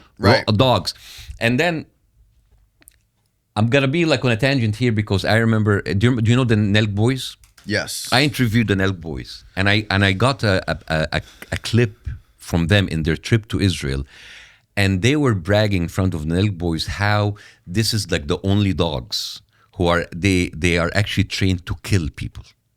Dogs, not just like to attack, to kill people. So who was telling them this? They when they went to like an Israeli camp, they use dogs to kill people, to rape people. It's crazy, and the amount of evil that these people take, like animals like dogs, and use them this way. So how is Netanyahu going to file a lawsuit against an American? Well, how does that work? Well, I mean, I'm not a lawyer, but I don't know, but like I'm sure I don't think they care about these details. I think they're gonna do it anyways. But the fact that they cry foul while the New York Times itself has published a lot of bullshit in their favor. In their favor. Yeah. But then and all of the stuff that they have. Remember the decapitated babies? 40 decapitated. Remember babies in oven, babies held on laundry wires. It never happened. And all of this was published by the New York Times and others. Yeah, I had this gentleman. Named Ben Ephraim, who is a former. He used to work for the IDF as like a cybersecurity guy or something like that. And now he lives here and he reports on all the crazy shit that's happening over there. And he still has people that work in the IDF. And he was telling me all about this stuff and like how they use the dogs and all that. And he was explaining how Netanyahu has been like on record explaining how he is like has been nurturing and incubating Hamas forever and trying to like control the height of the flame because they're a useful tool for him to control Gaza. Yeah. And like sending millions and millions of dollars in cash through Qatar directly to Hamas. Yes, because he wanted to split the Palestinians. You know, like it's a very old tactic. You know, divide and conquer. And yes, they would finance their enemies and radicalize them, so they will never have a unity against them. So and then when you say about that, people say like, oh, anti-Semitism, conspiracy theories, guys, they are on record saying that. I'm just like sick and tired of repeating their words and being called as anti-Semite. I'm just telling you what they have just told you. Yeah. When you say, for example, if you have Jewish people in the Jewish International Jewish Congress or Global Jewish Congress, there's something in Sweden right now, and they're talking about like we control the media, we say this with that, and then when you say the same thing, you're being called anti-Semitic. Right. I'm just repeating their words back to them, and they're calling me an anti-Semite. How is that possible? And that's why it's not a serious accusation anymore. And this is a way to just shut down conversation. Remember when every time you talk about anything and then they tell you you're racist, you're chauvinist, right? You're a sharifi, and this is a way to shut down people. Are you religious at all? I'm Muslim, yeah. So are you from 1 to 10? How hardcore are you? No, I'm not hardcore. I am a Muslim, but like every person, like I'm, Beck goes to the mosque like every day, right? yeah, I'm not that religious, but I have to say, on a personal level, my faith has been shaken, big time, of what's happening in the world. What do you mean by that? My faith has been shaken. If there's so much injustice and so much terrible things, and then you're like, how is this allowed to happen? And I have a lot of existential crisis questions in my mind, and it's like, how is this allowed to happen? And as a matter of fact, if you keep telling me that this is God's chosen people, I will have like second. I was like, oh well, God definitely chooses well. This is not. If this is God's choice, how is this allowed to happen? So, yeah. Like the one of the biggest arguments against Islam is like, as Gad, however you pronounce his name, was explaining, is that like the true, like fundamental, unfiltered version of Islam is like, kill all the enemies. You're not allowed to leave Islam. You're supposed to recruit everybody possible to join Islam. That's very interesting. Right. What about the unfiltered version of Judaism and what's written in the Talmud? How about that? I mean, I agree with you. I agree with you. If you want to talk about the unfiltered, and the thing is, I'm yet to find a single Muslim country who is invoking religious texts in order to justify genocide, because they kill Palestinians like, oh, it's the Amalek. We are allowed to kill women and children and their animals and their trees. If a Muslim leader say that, like the next day they're going to be nuked.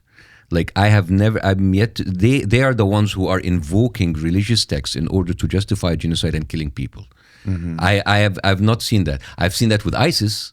I've seen that with Qaeda, which, by the way, they have been with very close tight with Israel. You understand that like ISIS Qaeda never attacked Israel, and the one time they have actually attacked them, they apologized. You know this? No. Pull that up. Pulls out like Al-Qaeda like apologizes for attacking Israel, or ISIS. It was either ISIS or Qaeda, and they apologize. And then one of their Qatar. The Qaeda. No, not Qatar. Oh. Qaeda. Qaeda. Al-Qaeda. Al-Qaeda. Okay. You say Qaeda or ISIS. They shot once towards Israel and they apologized. And one of their ISIS leaders were treated in a Israeli hospital. You understand? Can you pull that up? I know I'm looking at you and you're looking at me as like I'm a crazy person, but like someone else has to show to see that craziness. Sure. Al-Qaeda apologizes. No. For attacking Israel. Israel. That's what he typed in. Al-Qaeda apologizes for shooting at Israel. Type it into AI, Steve. Reports of Al-Qaeda apologizing. Is it Al-Qaeda or ISIS? I can't remember. Try ISIS. Reports of ISIS apologizing to Israel.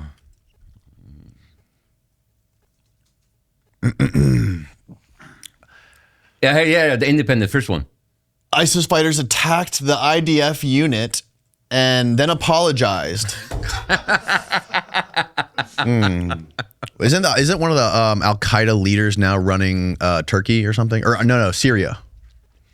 Yeah, I don't know. There's like an Al-Qaeda. This guy went to like a whole like PR, like and they put him to all of these CNN very curated interviews. So I don't know. Do you ever travel and like do shows in any of those countries? Oh yeah, in the Middle East, like Turkey or. I'm having a show in Istanbul actually this year.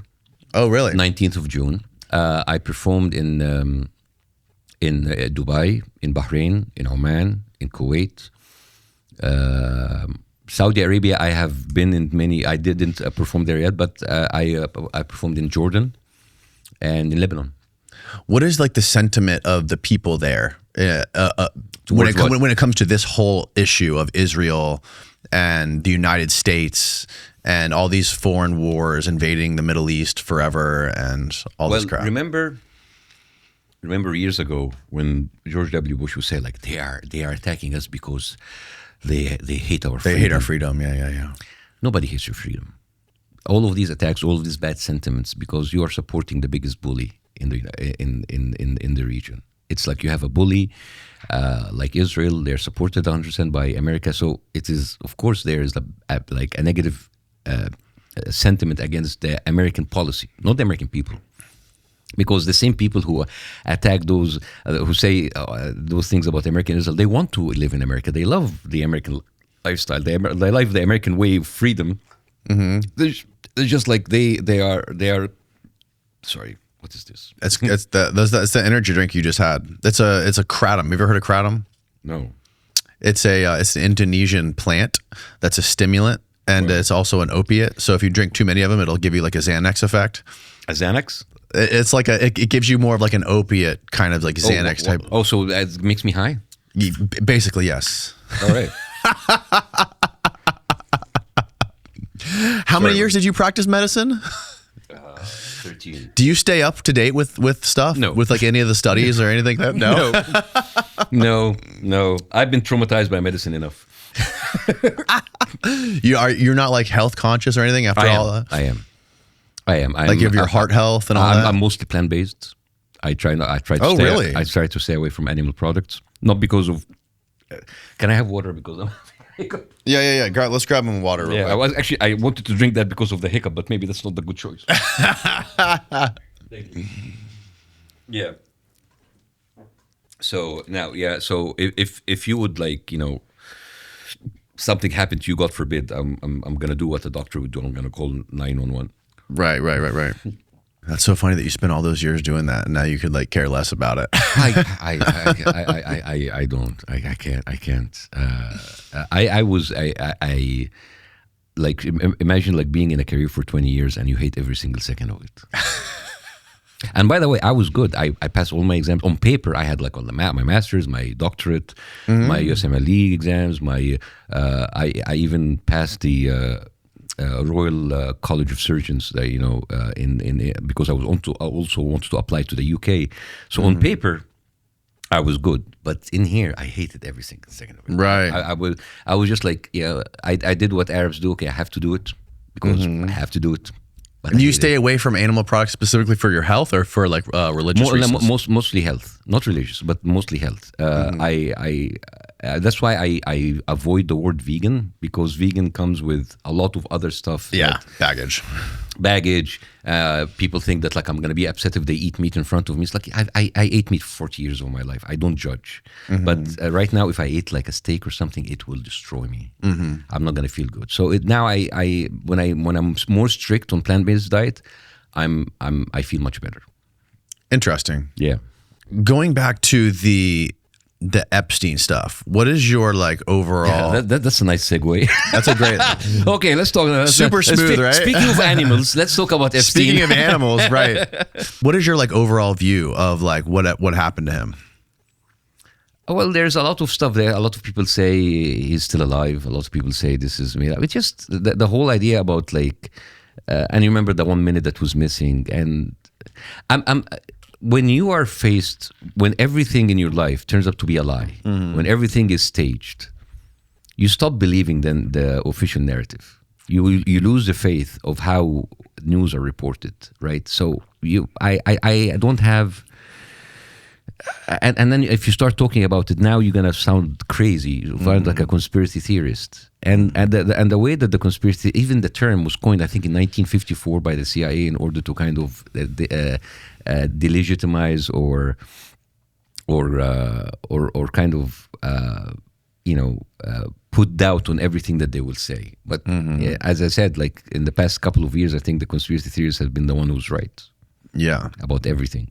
Well, there's that funny saying. What's the difference between conspiracy theory and the truth? And it's like 6 months. Oh, that's a great that's a great analogy. I think that was Alex Jones who came up with that one. Oh, okay.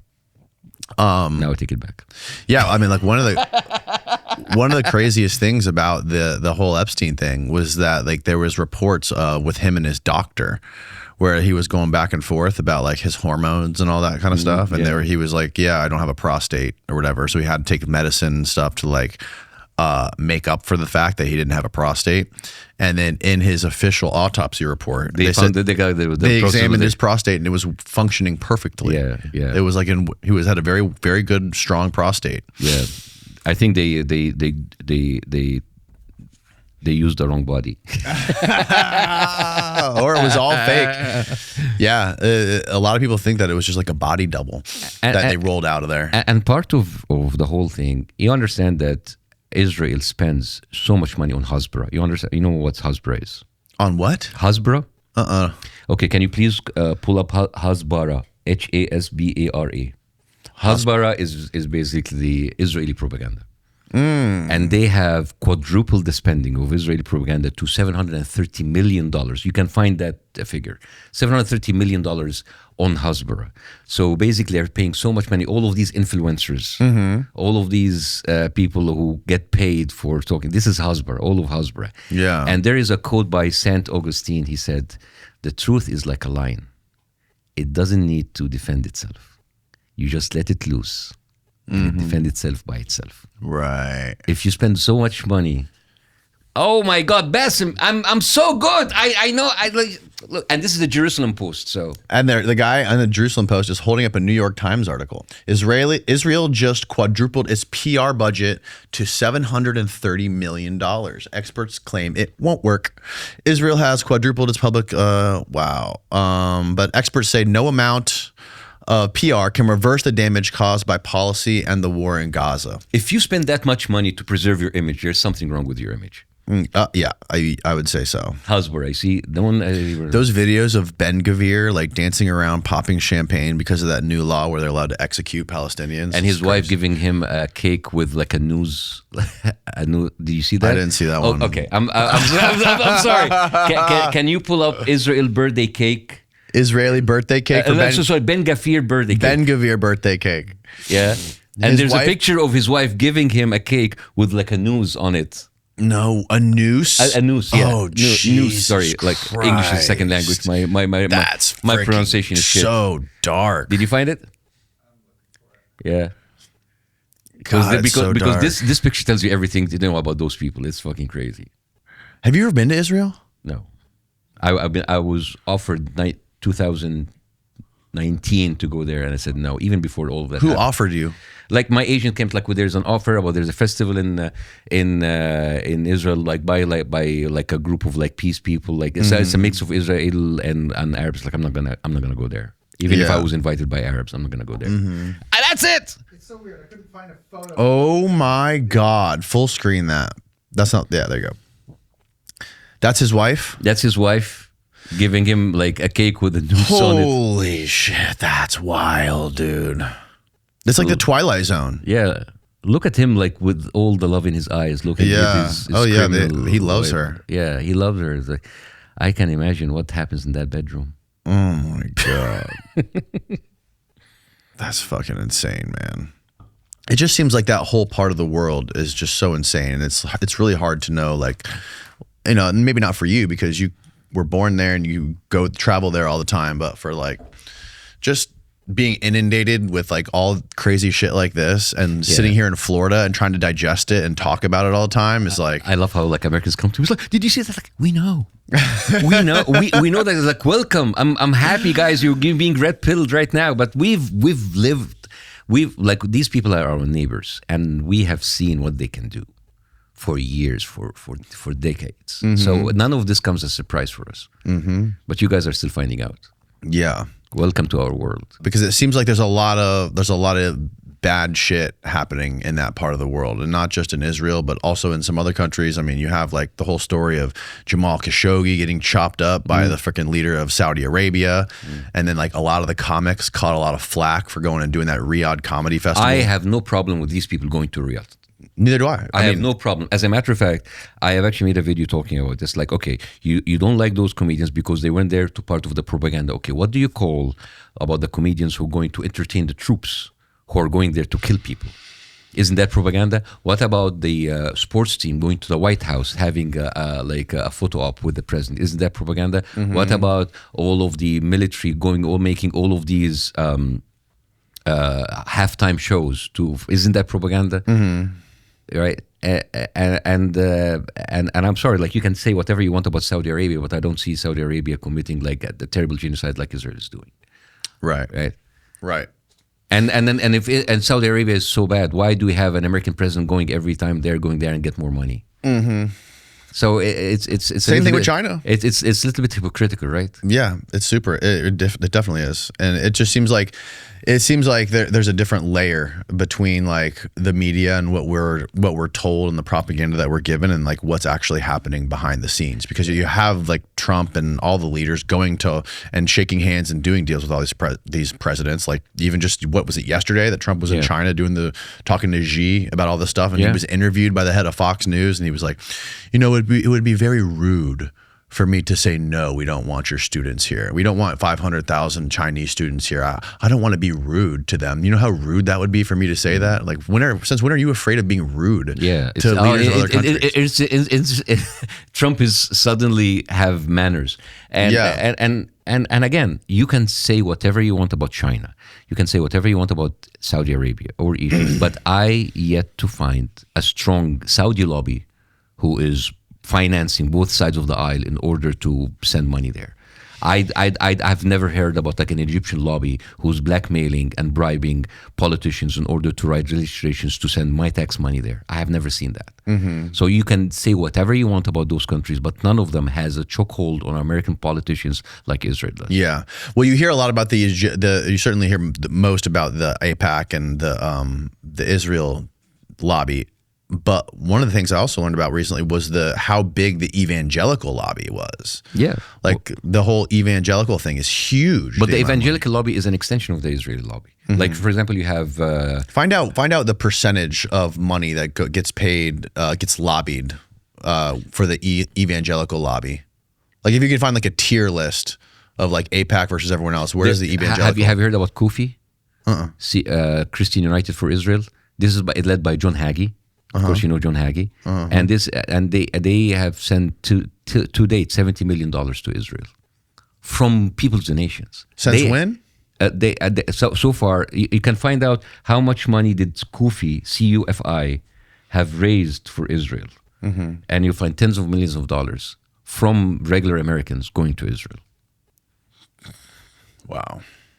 So the evangelical lobby is an extension of the Israeli lobby. You're right, because they've basically convinced them that they are part of this whole end times prophecy. Yes, right? Yes. And it's funny that in that prophecy they said like we need Israel to bring on the end of times, but in the Christian version it will end up by killing all of the Jews except 144,000 Jews who will convert to Christianity. That is the prophecy. But for the Israeli version, no, it is basically the end of time and the Antichrist will come, and basically this is our Messiah, Messiah or Moshiach, their own version of Christ. They will come in and rule.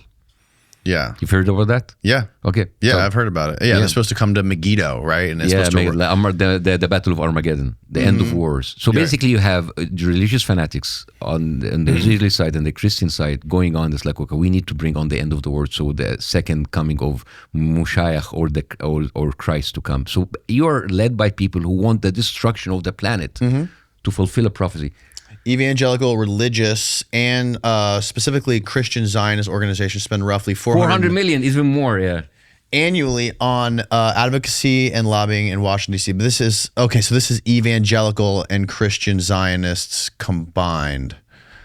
Find out like just the evangelical lobby by itself. That this is what it gave you, huh? Christian Zionist funding, evangelical funding for Israel-related causes has been substantial, with some groups raising over $10 million in a single year, and in another case, over $28 million over 5 years. Yeah. Man, the Charlie Kirk thing like really sort of sent this shit spiraling out of control. Yeah. Because like when people started to look into, like especially Candace Owens started to like do all this crazy research into all the stuff that he was doing behind the scenes, like the communication with Netanyahu, and then when Netanyahu went on his big podcast tour and asked to be on Charlie Kirk's podcast, and he said no, I don't want to have you on, and then. And he was opposing the war in Iran. He was opposing going to Venezuela. Yeah, and he was apparently like in the White House telling people like. And I'm not absolving Charlie Kirk because he said horrible things about Arabs and Muslims, and I still think that he have contributed into that horrible negative image for Muslims. I remember him in a very famous video. Well, he said, well, at the beginning of the war, well, they say they throw gay people over high buildings. Now there's no high buildings in Gaza, so fuck those Muslims, or like stupid Muslims. And did he say like Islam is the sword that's gonna cut America's throat or something? Yeah, interesting. Yeah, it's distraction, man. It's everything that the Muslims have been, accused of, 9/11, the other stuff like the terrorism. We see that Israel has had a huge hand in it. Mm-hmm. Yeah, and then like them pushing us into all these conflicts that people clearly don't want. It makes sense why you start to get countries like Iran after all these years that allegedly chant death to America, and they fucking hate America with every fiber of their being. Yeah, because they were a prosperous, like almost pretty westernized country before we did that coup when they tried to nationalize. Yeah, their oil. In 1954, when Mossadegh was prime minister. Yeah, they went in, they killed him, they brought in the Shah, and the Shah own secret police, which is the Savak. The Savak is the basically it's the Gestapo or the SS, right? And they were trained by the CIA and trained by Mossad, and it's one of the most brutal. Like they were brutally killed and tortured Iranians for long under the Shah. Mm-hmm. And he was like Israel and America friend. In 1979, when they had another coup, Khomeini like arrived to Iran on an Air France plane. Right. Yeah. Right. And then afterwards there was like a huge war that broke up between Iran and Iraq for 10 years. And in that war, Israel was supplying Iran with weapons in order to fight Saddam, which is crazy, right? They were. You can find like how Israel and remember the Iran Contra? Oh yeah. Oliver North, who 2 weeks ago went on Fox News, said like we need to bomb Iran. He's the same guy who admitted that we used like a whole operation, right? Well, like getting money out of like drugs and send money selling to weapons. the Contra in Panama, the rebels in Panama, and to Iran by selling weapons to Iran. So you basically telling us now that you need to bomb Iran. You've been helping them. You've been helping them. You created the beast. You created the boogeyman, and now you wanted us to be afraid. And they did that through Israel. Yeah.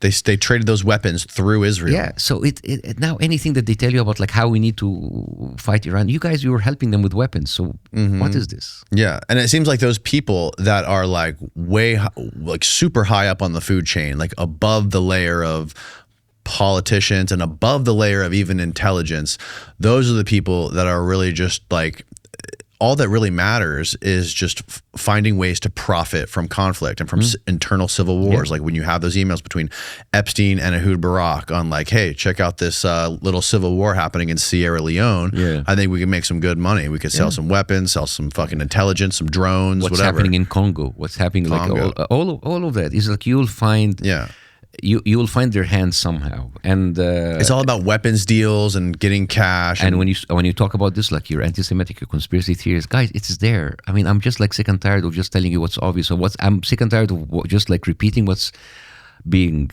reported by your own media, and then you call me anti-Semitic. I don't know what to do. Yeah, it's disheartening. But like I said, man, I think that this stuff is becoming so evident to everyone, especially young people in the US. I don't see how this sort of death grip on politics can last into another presidency.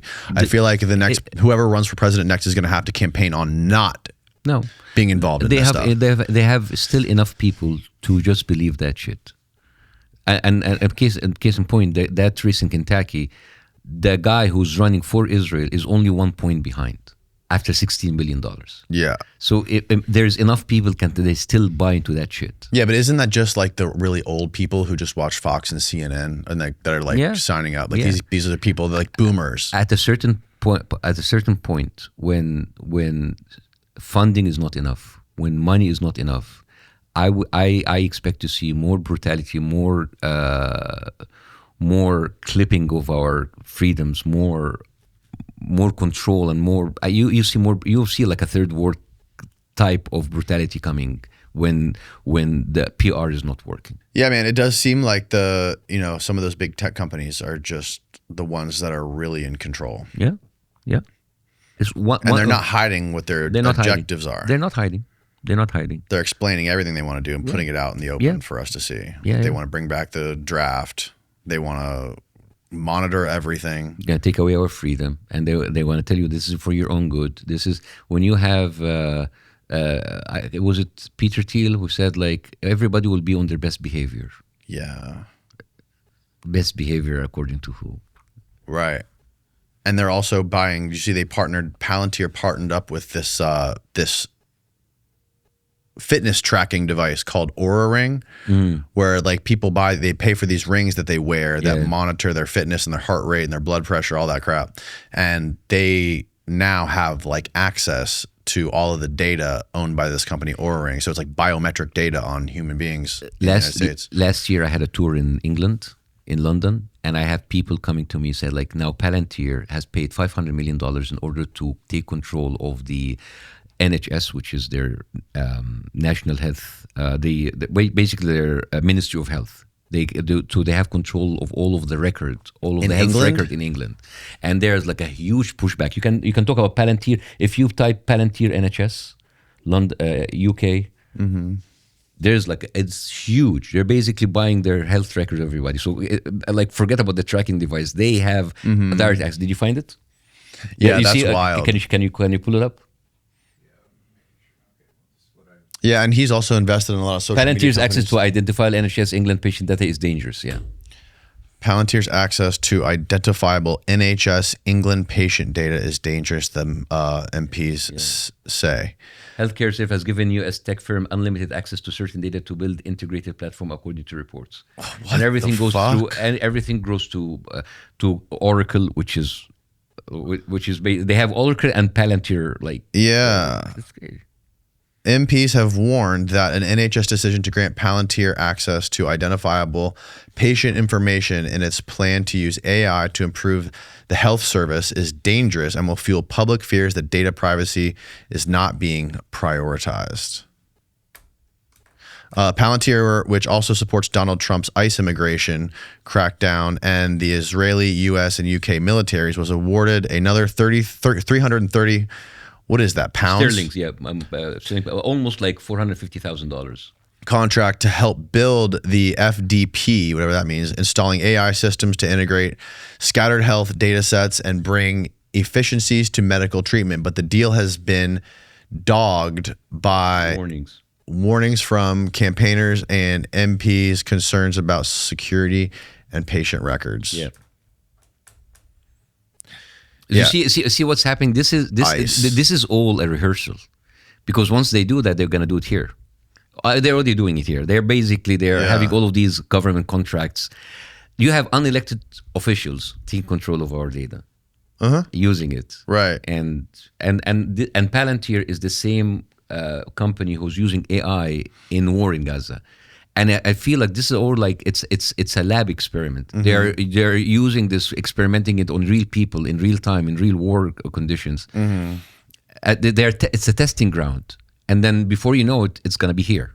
Right. It's already here. And the AI isn't the AI like failing really badly with this war in Iran? Like they're using AI to like figure out drone targets. I don't know if it's failing because I heard I heard the reason that school full of girls was shot was an accident. No, it's not because of the AI. I think it was on purpose.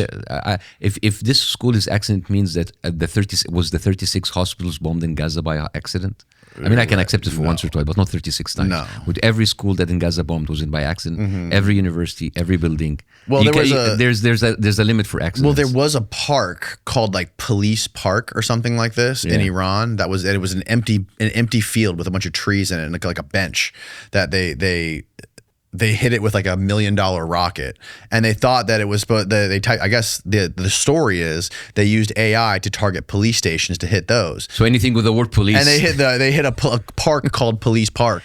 Oh my God! So imagine imagine now it's like you hit like a national park, but they say like the federal park, like, boom. So yeah, that's just like another example of how that how that AI stuff is failing. And then there's the whole thing about like the data center was like sucking water and that. Yeah, I haven't been paying attention. I've been hearing about it. I haven't looked into the data center stuff. Can you write data center Atlanta? Because there had been a report about they have guzzled 330 million gallons of water because they need a lot of water to cool down these data centers. They're taking actually like what the water resources is being abused and kind of look and they're taking our water to cool down these data centers. Did you find it? Atlanta, yeah. A data center drained 30 million gallons of water unnoticed until residents complained about low water pressure. What? In Fayetteville, Georgia? Yeah. Low water pressure as of last year. The utility discovered 2 unaccounted for water connections at one of the nation's largest data center campuses. I'm very proud of myself. Is that the what is the big problem with all these data centers? Like what is the 30,000 foot view? Well, first of all, they need huge amount of water to cool down. Right. That makes sense. And there is like a lot of pollution to the water resources. There is a huge amount of energy being used in order to make these data centers so people can go and ask ChatGPT about simple questions. Right. And people are like there's like a huge and then there's a girl in Atlanta that blew up because of TikTok. She did TikTok videos about that, and they canceled they canceled it. They suspended her account. That's nice. Yeah, you can say like teenage girl in Atlanta or Georgia, TikTok suspended. Because is this the end of civilization? Is this how we go? Well, I mean, I think the place is ripe to get the second coming of Jesus. This is what they want. They want the end of the world is happening over it. Did you find the girl? Oh my God! Dude, I'm faster than you. What the hell? Yeah. No. We'll just plug your phone into the screen and you can pull everything up. Okay, yeah, here it is. No, that's 2019. There's 2019. 16 hours ago. Yeah. We're gonna send Steve to go live with you for a week, and you're gonna train him on searching the internet. Yeah. No, there's a teen girl the teenage girl in Atlanta who's been active on TikTok, and her TikTok was suspended because of that. People get suspended on TikTok for everything, though. We've had our account suspended on TikTok before. No. He's not going to find it. You're not going to find it. Anyways, did you see? I mean, one of my biggest questions about this is like, they have so much. Israel has an APAC has so much influence over United States politics, and the tech giants and these tech billionaires are so wrapped up in Israel, like people like Larry Ellison and all the stuff that are buying up all these social media companies. Sam Altman. How much longer will free speech last on the internet? And like on websites like X or YouTube, like it seems like it's open season right now. It seems like when Biden was president, and before that, when we started going through COVID, there was a massive lockdown on censorship online. No matter what, there were so many things you could talk about that you would get flagged for, you would get demonetized, you would get shadow banned, you name it. All kinds of crazy shit would happen with free speech online. And now it's like it's wide open. Yeah, it's in your face. So how much longer can that possibly last? I have no idea. My guess is as good as you, but it is becoming exponential. If you just like search the amount of people who lost their jobs, got doxxed, had their career destroyed because they're speaking up against, for example, Israel, you will find like dozens of that. You have already now 37 to 38 states that it's in the government contract that you have. Florida's one of them. You have to actually sign an allegiance to Israel. Mm-hmm. Yeah, well, you cannot boycott Israel. You cannot boycott Israel, or else you're gonna not get a government. I don't understand, why are we penalizing people for talking against a foreign country, and because of that, I will have my livelihood being affected. Yes, and you have it now as a law. Well, it is crazy. If you want to get a state contract in the state of Florida, it's in the paperwork that you cannot boycott Israel. Yeah, it's so fucking weird. Yeah, so it tells you who's really in control.